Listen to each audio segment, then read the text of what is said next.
जय माँ काली, आयो गोरखाली। ये नारा है भारत ही नहीं, दुनिया की सबसे बहादुर गोरखा रेजिमेंट का। ये साल था 1971 का। भारत और पाकिस्तान के बीच घमासान युद्ध चल रहा था। उस वक्त ईयान 5 गोरखा राइफल के 4 बटालियन में थे। पाकिस्तान के साथ हो रही लड़ाई में सबसे पहले भेजी गई सेना की टुकड़ियों में एक टुकड़ी गोरखा रेजिमेंट की भी थी। मेजर जनरल ईयान कार्डोजो की गोरखा राइफल सिलहट में युद्ध लड़ रही थी, जो कि पूर्वी पाकिस्तान का था, जबकि कार्डोजो सर्विस कॉलेज वेलिंगटन में ट्रेनिंग ले रहे थे। युद्ध के दौरान जब पाकिस्तानी सेना से लड़ते हुए उनके एक अफसर शहीद हो गए, तब उनकी जगह लेने के लिए ईयान कार्डोजो को जंग में भेजा गया। कार्डोजो, जिन्हें उनके गोरखा साथी कारतूस साहब कहा करते थे, क्योंकि उन्हें उनके नाम का उच्चारण करना मुश्किल लगता था, उन्होंने भारतीय सेना के पहले हेलिब्रॉन ऑपरेशन में भाग लिया था। सिलवट की जंग में मेजर ईयान और उनकी टीम को भारी गोलाबारी का सामना करना पड़ा। सामने पाकिस्तान की बहुत बड़ी सेना थी और भारत के पास एक छोटी सी बटालियन थी। वे लगातार पाकिस्तानी सेना से लड़ते रहे। खाना और गोला बारूद खत्म हो रहे थे, मगर फिर भी वे डटे रहे और रेफोर्समेंट का इंतजार करते रहे। उन्हें बताया गया कि 48 घंटों में बड़ी पलटन आ जाएगी, लेकिन ऐसा हुआ नहीं और 10 दिन तक लड़ाई चलती रही। इसी बीच पाकिस्तान और भारत की फौज बीबीसी रेडियो पर यह खबर सुनते हैं कि सिलहट में गोरखा की पूरी ब्रिगेड पहुंच चुकी है। मेजर ईयान ने अपने साथियों से कहा कि अगर उन्हें ऐसा लगता है कि सिलहट में हमारी पूरी ब्रिगेड है, तो हम एक बटालियन नहीं, लेकिन एक ब्रिगेड की तरह काम करेंगे।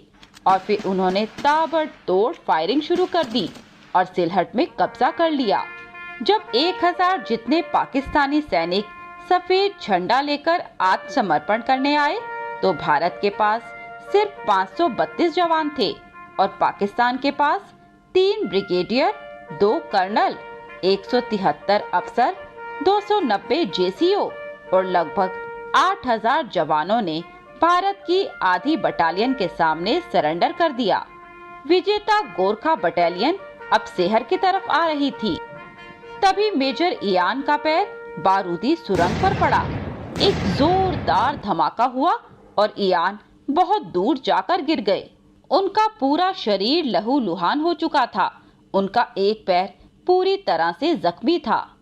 इसके बाद तुरंत ही सेना ईयान को अपने कैंप तक लेकर गई, लेकिन कैंप में उनका इलाज करने के लिए कोई डॉक्टर नहीं था। भारतीय सेना की ओर से मदद में अभी वक्त था। हर किसी को डर था कि कहीं ईयान की मौत ना हो जाए।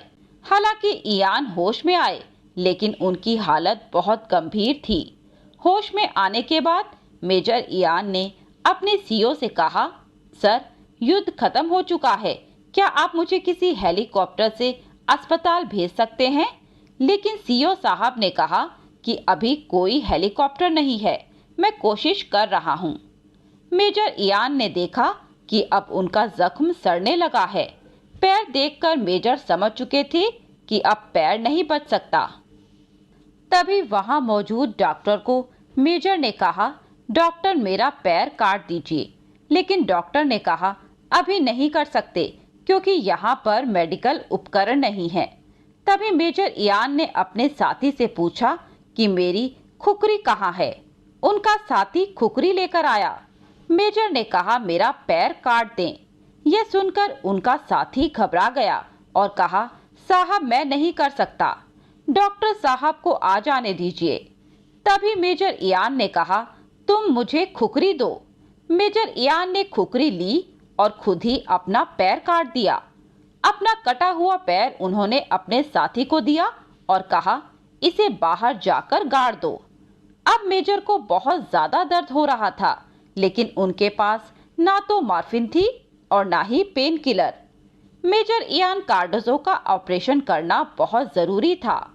इतना दर्द सह रहे मेजर ने उस वक्त भी अपने कमांडिंग अफसर के सामने कुछ अजीब सी शर्त रखी। बात यूं थी कि सिलहट इलाके में पाकिस्तान का मिलिट्री अस्पताल था, लेकिन मेजर ने कहा कि मुझे कोई पाकिस्तानी हाथ नहीं लगा सकता, आप मुझे यहाँ से भेज दीजिए। तभी सीओ साहब ने कहा, मेजर तुम मेरे लिए मुश्किल मत खड़ी करो, गैंग्रीन हो गया तो जान जा सकती है। फिर मेजर इयान ने कहा, मेरी दो बातें आपको माननी पड़ेंगी। पहली ये कि मैं किसी पाकिस्तानी का खून नहीं लूंगा, और दूसरा, जब मेरा ऑपरेशन चल रहा हो तब आप मेरे पास रहें, क्योंकि मैं नहीं चाहता कि वे मेरा दूसरा पैर भी काट दें। आखिरकार सिलहट के अस्पताल में मेजर इयान का ऑपरेशन पूरा हुआ। युद्ध समाप्त होने के बाद मेजर इयान को पुणे के आर्मी अस्पताल में भेजा गया, जहां उन्हें नकली पैर लगाया गया। नकली पैर लगाने के बाद मेजर इयान 7 साल सिस्टम में लड़ते रहे। उन्होंने बैटल फिजिकल एफिशिएंसी टेस्ट दिया, सारे फिजिकल टेस्ट दिए, पहाड़ियों पर चढ़ाई की और यह साबित करने की कोशिश की कि वह भी दूसरों की तरह फिट हैं।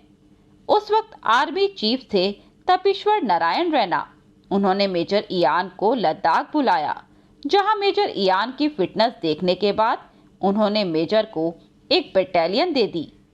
सेना के वरिष्ठ अधिकारियों की हर परीक्षा में पास होने के बाद इयान कार्डोजो को न सिर्फ एक बटालियन की बल्कि एक ब्रिगेड की कमान सौंप दी गई और वह एक जनरल अफसर के रूप में रिटायर हुए। मेजर जनरल इयान कार्डोजो को अपनी बहादुरी के लिए अति विशिष्ट सेवा मेडल, सेना मेडल से सम्मानित किया गया। इयान कार्डोजो का जन्म 1937 में बॉम्बे में हुआ था। उन्होंने सेंट जेवियर्स कॉलेज से मुंबई से शिक्षा प्राप्त की। कार्डोजो ने नेशनल डिफेंस एकेडमी से स्नातक की उपाधि प्राप्त की और फिर भारतीय सेना में भाग लिया, जहां वे 5 गोरखा राइफल में शामिल हुए और उन्हें कमिश्नर दिया गया। उन्होंने 1965 और 1971 की जंग में हिस्सा लिया। अपनी बहादुरी के दम पर एक बटालियन और एक ब्रिगेड की कमान संभालने वाले भारतीय सेना के पहले युद्ध विकलांग अधिकारी बने।